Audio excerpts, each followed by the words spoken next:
要是不管，会不会被顾老夫人赶出去啊？那不就是破坏了贺锦熙的婚姻？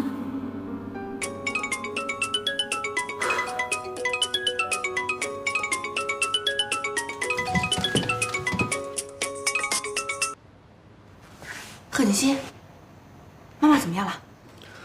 你放心吧，妈的事我已经安排好了，你只要听话就行。我听说顾西辰现在还跟那些小嫩模呀、小明星呀来往，是不是？你是怎么搞的？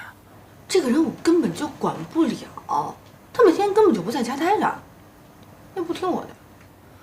我不管你有什么样的方法，必须让他跟那些女人断了来往。还有，你给我记住，你不许跟他上床。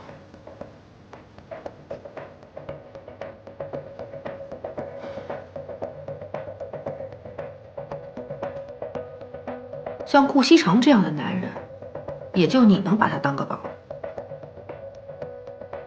喂，医生，我想问一下，我的预约时间能不能提前？不太好，还得等几天。还要等？能不能尽快？你觉得我穿这件怎么样？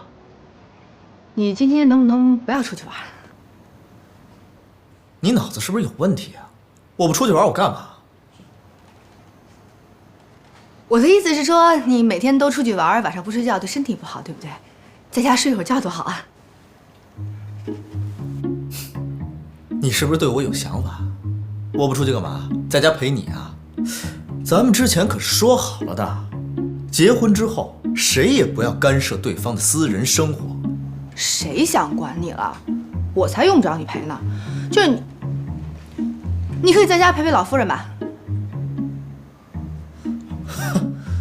哎，我没结婚之前，我奶奶没说过要我陪她呀。你想让我在家陪你吧？想让那就直说呀。顾西城，你少臭屁了好不好？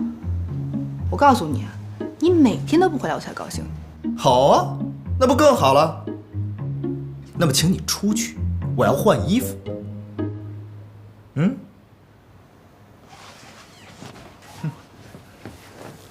喂，怎么着？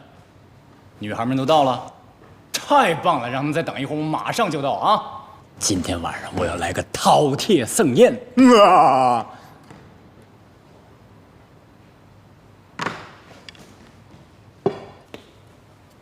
大嫂，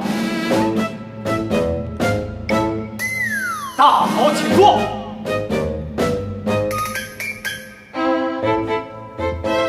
大嫂，来人上场！啊不用客气，不用客气。一点儿都不客气。